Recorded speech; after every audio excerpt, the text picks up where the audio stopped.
Hi.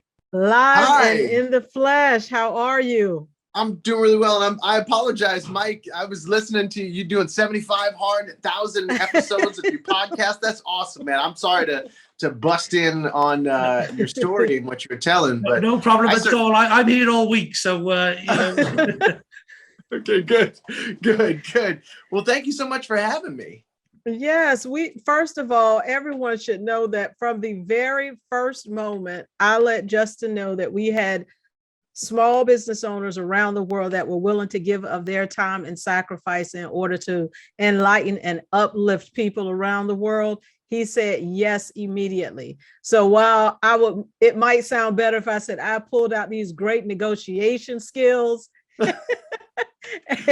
and I hit him with some hard facts, it was really like, oh yes, that's great, like I'll do it. So it was just that simple, and I appreciate that vote of confidence. And then I also want to tell you, you sung the song. Oh my goodness. If you all missed that opening concert ceremony, we are going to rerun it tomorrow, and then we're going to put it on our YouTube channel. When I tell you, you sang the song, it was fantastic. It was perfect for the occasion. And from the times I have interacted with you, it was that same energy that I've gotten from you each time. So I want to say, first of all, thank you for your support, and thank you for singing the song. Yeah, pleasure. Absolute pleasure. And I just want to thank all of you for being here. And I see Janet just joined us, and look, who else is here? Let's see. I see Netta and Simon and Gemma and Mike, of course, telling us about 75 Hard, and the Reverend Kelly, not to be confused with just any old regular Kelly. We're talking about the Reverend Kelly's in the house, and Jackie's here. So thank you all, of course, Elaine, for having me here. And I love when you and I talked about what this program is, what this event rather is, and what it means to you and the impact that you want to create in your community, and then via the people who are here in the communities that they serve. Of course, I was like, yeah, of course. That's one of the things that I love to do. I just happen to do it through the medium of entertainment. But one of my goals and desires is to help take all the lessons that I've learned inside of the entertainment space and help people apply that to their lives, and apply it to their businesses and their relationships, and even their relationships with spirit, God, Allah, Yahweh, whatever you want to call it, right? And so, of course, I jumped at the chance to be here and be a part of this. So thank you for having me. Yes, and I heard that you have been working on a piece about decision making and consequences. And I think that ties in perfectly with this event. So do you want to take a couple of minutes and talk about that? Yeah, absolutely. I am going to an event later on this week in Reno, which is all about recovery. And so the way I like to get into that subject, because it's different for everyone, is just to share my story. I remember being 8 years old, standing in the middle of a crowd of tens of thousands of people, feeling the kick drum of a drum set in my chest, seeing lights and smoke effects and hearing this beautiful music, seeing amazing costumes, hearing these voices that had permeated my childhood, and just feeling in general, it gives me goosebumps to just talk about it, feeling that feeling we get at a live concert. And I remember pointing to the stage at 8 years of age and saying to no one in particular other than myself, I want to do that. And that was one of the first major choices that I made in my life. And I didn't know that that was a choice I was making. I was 8 years old. And if you think back to when you were 8, you weren't thinking about choices and consequences and actions and reactions. But I made that choice at 8 years of age, and I opened up a loop for myself. And for the next, oh my goodness, at least 15 or so years, I would do everything I could. I would learn how to sing. I would learn how to dance. I would take classes. I would go to school for acting and singing and dancing. I would audition. I would do all of these things. And I had success, but nothing ever really had I never hit that big thing, that big break, that lucky break that we always talk about. And in 2002, at the age of 22, this little show that nobody had ever heard of called American Idol just came right along. And what I realize now is that at 8 years old, I had made a choice. I had desired to be a thing, and that I kept making decisions based on that choice, taking actions based on that choice. And for every action that I took, just as in science we know, for every action that we take, there is an equal and opposite reaction. So I took actions desiring to be that thing. And by the way, the thing that I saw there at 8 years of age was the Jackson's Victory Tour, the Jackson 5 in 1986 got back together. And Michael was Michael was Michael, right? But he wasn't the Michael of the late 80s, 90s quite yet. And so he got back with his brothers, and it just blew my mind and made me want to be that thing. And so American Idol comes along, and I got my lucky break. But what's luck? It's preparation meeting opportunity. Because for that 13, 14, 15 years, I had been preparing for that moment. Went to school for it. And so I found myself, even inside of my lucky break, that success that we have, or if you haven't had that success yet, that success that you most likely will have, especially by being here and being a part of this community, that you're working towards it. Inside of that success, I was given another major choice. Phone rang one day after I'd found out that I was going to Hollywood, which I didn't know what that was right at the time. But now, you go to Hollywood and you have the chance to be on the big show for American Idol. But at the time, I knew it was a trip to LA. But I found out, yes, I'm going to Hollywood with this show I'd never heard of. But then the phone rings, and years before, I'd been auditioning for this show called The Lion King on Broadway. And they called me up and they said, hey, we have this role for you. You've been auditioning for it. We love you. We want you to be a part of it. Can you start in a couple of weeks? And I said, oh my goodness, this is amazing. It's my Broadway debut. I've always wanted to do this. This is great. There's this other thing out in LA. A mega cut. Can I call you back in a week? And so 7 days goes by. Of course, I've flown out to California at this point, and I am with all of my new friends who are also my competitors, but we're more friends than anything because we don't know what this thing is. And we're auditioning. We're being put through our paces. We're tired. We're hungry. Many of us just want to go home and be done with it. But I knew that my time was up. I had to make another choice. I had to choose to stick with the show that nobody had ever heard of before, that was potentially going to be something on a major network, or to go with the show that everybody'd heard of on Broadway that I would have easily been a part of and could have really been a part of for the rest of my life, or for a very long time anyway. And so I remember walking down the aisle at the Pasadena Civic Center, which is the big auditorium that they used to film the Hollywood weekend. And I looked up at the stage, and all of a sudden I started just bawling, just crying. Now, 22 years of age, I was not a crier. I'm married with 3 children and 2 dogs, and have had a whole lot of life since then. So I'm much more emotionally available, right, and more vulnerable. But at the time, I was not in that place. And I started crying, and I immediately was like, what's going on? Trying to hide my face. And I realized, looking up at that stage that I had been performing on, that I had literally been bleeding and sweating on, as I faced this choice between Broadway, bird in hand, and this thing, which I didn't know what it was, I looked up at the stage and I saw the American Idol logo. I saw the smoke effects. I saw the lights. I saw the stage, the little table where the judges sit with the Coca-Cola bottles and everything. And I realized, on that very same stage, at the 50th anniversary of Motown, that place where I was dancing and singing and acting, that same place, Michael Jackson, for the very first time, did the moonwalk and completely changed the world.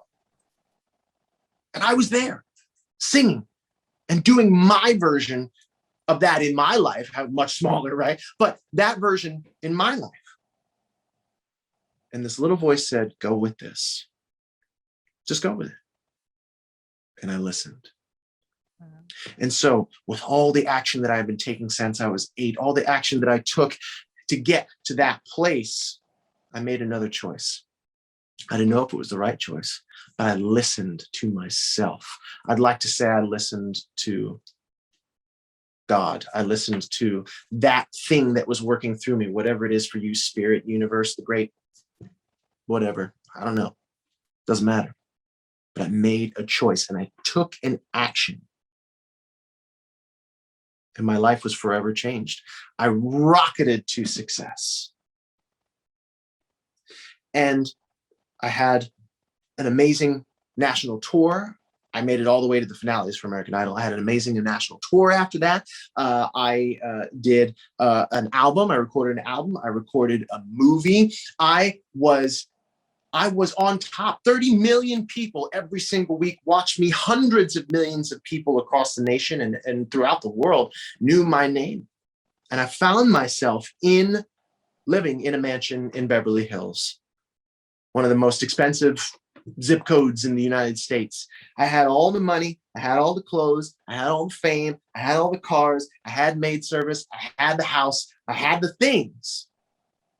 And yet, at the same time, that album that I had recorded was not a commercial success. The movie that I shot was not a commercial success. Bit by bit by bit, that massive wave that took from the age of 8 to the age of 22, 23 to crest was beginning to go down and to fall to the other side and to beginning to slip down the other side of the hill. And I fought it as much as I could. And I took action, right? I made choices. I was like, okay, things aren't going well. I've got this money. I'm going to spend it. I'm going to spend it. I'm going to spend it. Yes, this isn't going well. The record isn't going well. The movie isn't going well. I'm getting bad press, but I'm going to spend money to prove to those people and to all the people out that I'm okay, that I'm successful, that I'm doing well, right? I made the choice to fake my way through my experience. And in the past, I had made choices based on faith, made choices based on love, made choices based on passion. But now I found myself making choices based on ego, making choices based on fear, making choices based on desperation instead of inspiration. And what do we know? For every action, there's an equal and opposite reaction. And so those choices that I made based on fear, based on desperation, based on scarcity, began to return to me, not the success that I had had before, but began to return to me suffering and pain and an erosion of all the things that I had held dear and that I had thought made up my self-worth. And the pinnacle of that moment, you want to talk about the wave and, oh, okay, this is the down. We know we're going down.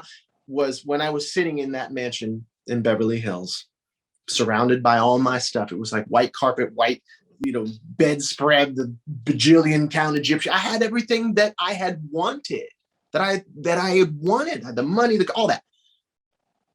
I did not want to go out and party with everybody else in LA. I just wanted to stay home and I wanted to watch some TV. And it was a Saturday night. And so I turn on the TV and what comes on? Saturday Night Live. Great show. Tina Fey is reading her headlines for Weekend Update. And she's just rocking and rolling. It's funny. It's everything that we love from Weekend Update. But all of a sudden, my face popped up next to her head. And here I was in my mansion in Beverly Hills. And I sat up and I said, oh, what's this going to be? And I didn't know what she was going to say, but I had no idea. I mean, you couldn't have, I would never have guessed that she would have said what she was going to say. And what came out of her mouth next was such a huge blow to my life. And it was very simple. It was, today in the news, Justin Guarini, former American Idol, was dropped from his record label. And now he looks like this. And they changed the picture of me to a picture of Art Garfunkel, who obviously is much older, much grayer, but also has the big hair. And it was funny. I mean, even at the time, it would have been funny for me. Looking back now, yes, it's funny. But at the time, it would have been really funny for me if I, along with the millions of other people who were watching SNL, if I hadn't found out that way that I was dropped from the record label. I found out that my career that I had worked for essentially since the age of 8 was over. And I found out via a joke on SNL. And it was almost like the way I can best describe it is that the sound of glass breaking, right? You probably hear that in your head. And it was that moment where everything was shattered for me. So many of the illusions, like you ever go into one of those carnivals, those fun houses, and you see the mirrors and how they distort reality. Well, it was like I was in that fun house and all the mirrors shattered at once. And I realized that the fame, the cars, the clothes, the money, the house, the maids, the everything that I'd worked so hard for and thought was what I wanted was nothing of what I wanted at all. And all the choices that I had made out of fear and out of regret and out of desperation and out of scarcity and out of trying to prove that I was okay when I wasn't, returned to me suffering and pain and more suffering and more pain. And I realized sitting there at the height of my fame that I was 3,000 miles away from anybody who I believed really loved me, being in Los Angeles, but having grown up on the East Coast. I was 3,000 miles away from the roots of my life and the things that really mattered to me. And I remember taking the big puffy bedspread that was white and fantastic and just putting it over my head and laying in bed and not getting out of bed for quite some time, literally and figuratively. Every time I walked past the mirror, I didn't even want to look at myself. But all of those choices and all of the actions and reactions that led me to that place, I discovered and have discovered over the past 20 years of working through them and through my experiences of life. I discovered that I was not a victim, although I thought I was at the time. I discovered that those things didn't happen to me. They happened for me.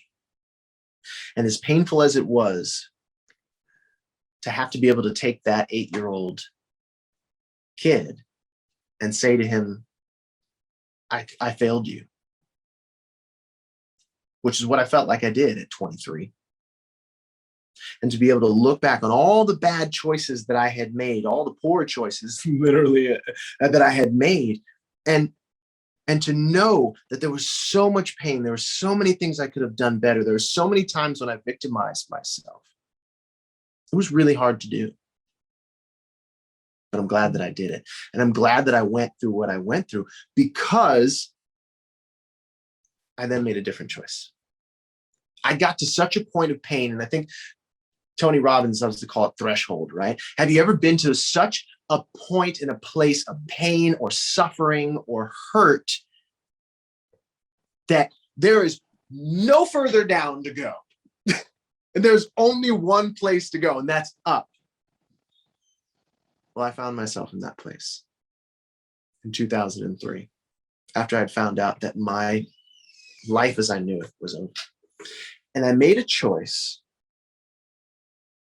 that would forever change my life.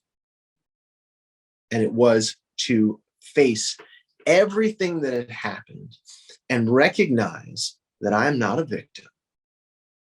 Recognize that not the record label, not the audience, not my friends, not my family, not the Tina Fey and the late night people who were making fun of me. They were not the problem, but I was the problem.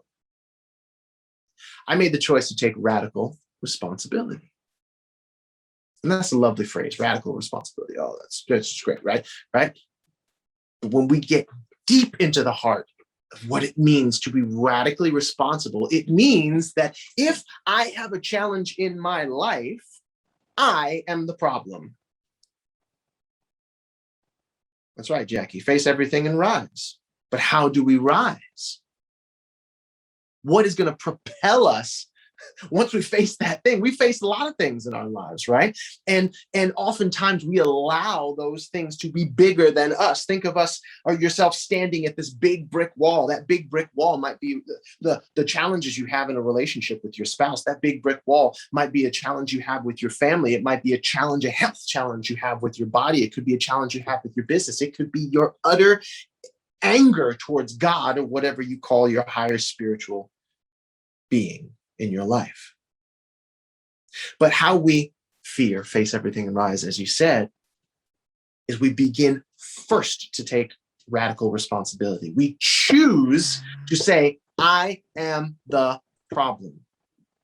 Because once we do that, we then immediately take back the power that we have given all of our problems, whether it's in our bodies, our spiritual connections, our relationships, or in our business. And then once we take that power back, we then begin to see, oh, wait, I am the problem, but I am also the possibility. What does that mean? Well, if I got myself into this, or if I became this, I can also unbecome this. So what does that lead me to? Becoming something else, bigger, better, stronger. Expansion. So I am the problem. I then become the conduit to the possibility. And the formula goes problem, possibility. And when we realize and recognize that we can be bigger, it then leads us down the path to becoming that thing, which ultimately leads us to the promise. Now, if you ask me, what's the promise? Well, I would say biblically, for me, God said, you shall have dominion over all the things on the earth. Let's paraphrase it. God said to Abraham in Genesis, leave your country, leave your family, and leave your father's house, and go and come to a new land, and I will make a great nation of you. Well, let's take that and put that into some 2021 perspective. Well, if I leave my country, if I leave that thing, that place that I feel like I'm from, another way of saying is that leave that old person, that old identity behind. Leave my family. Well, it doesn't mean like I'm going to get divorced and leave my family. No, it means leave those things and those people that I have placed around me, maybe that don't serve me, that have kept me comfortable. I'm going to hold my actual family very close, but I might leave the way I relate to them that doesn't serve them or doesn't serve me. So I leave my old identity, my old country. I leave my family, my old ways of relating with people, or those hanger-oners, right? What's that phrase that, you're only as successful as the 5 people you hang around the most? And then leave my father's house. Well, what does that mean? Well, that's leave the old traditions maybe of my family. A lot of people, I know some of you here, have had success in your life, and you've done it in spite of the scarcity that you've come from, in spite of the poverty you might have come from, in spite of the mindsets or the lack of action that your parents or grandparents or great-grandparents took or didn't take. And yet, leaving all of that behind will allow you to go to a new place, to establish a new identity. And there, a new, bigger and better country, identity, life, a bigger, better body, spiritual connection, relationships with your significant other, your children, your family, business, the making of more money, the keeping of more money, the growing of more money, and the giving of more money. And so, going back to choice as I wrap up here, when you finally make the choice to be radically responsible for your life, you ultimately make the decision to leave the old ideas of scarcity, victimization, fear, pain, and suffering behind. Will you feel those things? Sure. Will they be your identity? Will they be who you are? Will you be a victim to them anymore? Maybe sometimes, right? Nobody's perfect. But again, making that choice to be radically responsible allows you to then open up the possibilities for your life and to see yourself as something bigger and better. I'm the problem. I've authored all of these terrible stories I tell myself that got me to this place. Well, I'm the author. Let me just erase this and write a new, bigger, better story. Does it take time? Yes. Does it take effort? Yes. If it didn't, everybody do it. And we wouldn't have this summit. There'd be no need to have this summit. There'd be no need for me to be here, right? We'd all be in utopia. So radical responsibility opens up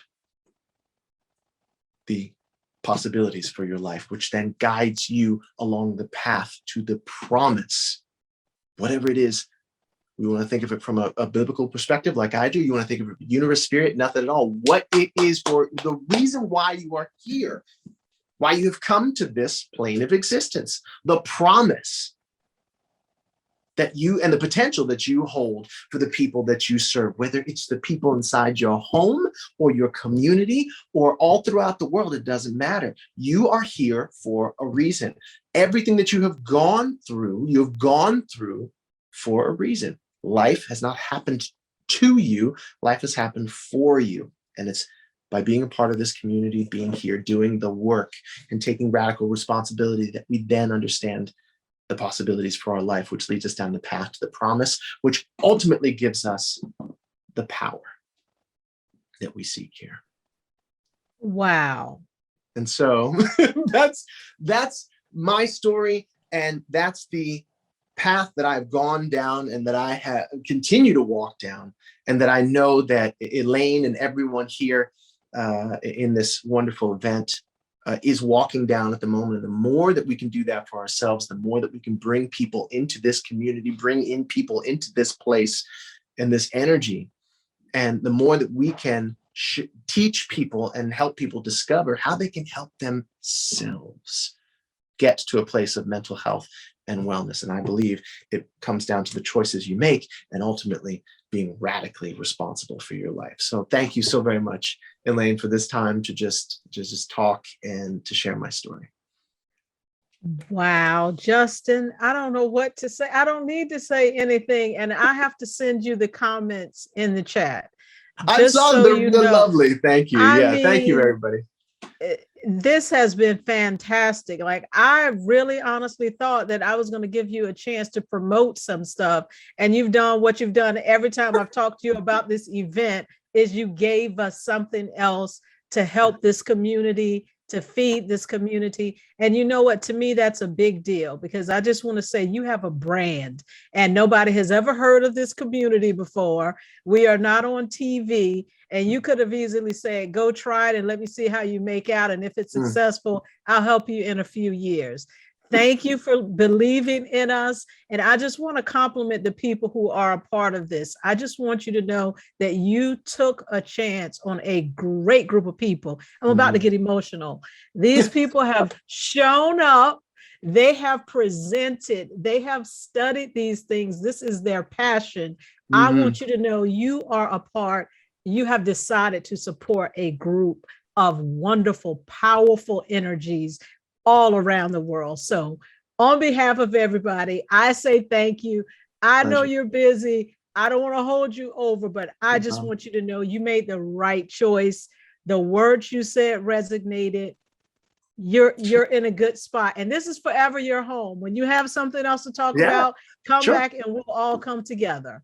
Yeah. Well, my pleasure. And thank you, everyone, for being here. Thank you for making the choice to be a part of this community. Thank you, Elaine and Jackie and everyone who is involved at the team at Global Mental Wellness and Positivity, the M.A.P.S, because you're doing good work.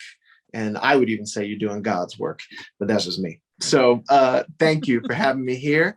And continued success with the rest of your experience. And I look forward to coming back and not only seeing what it is that you accomplish in your life and in your communities with what you're learning here, but coming back and sharing more with you in ways that I hopefully can help pass on to you so that you can share even more and make even more an impact with your community. So thank you again for having me. And I hope you have a wonderful rest of your experience. Thanks. This was awesome. Thank you, Justin. Yes.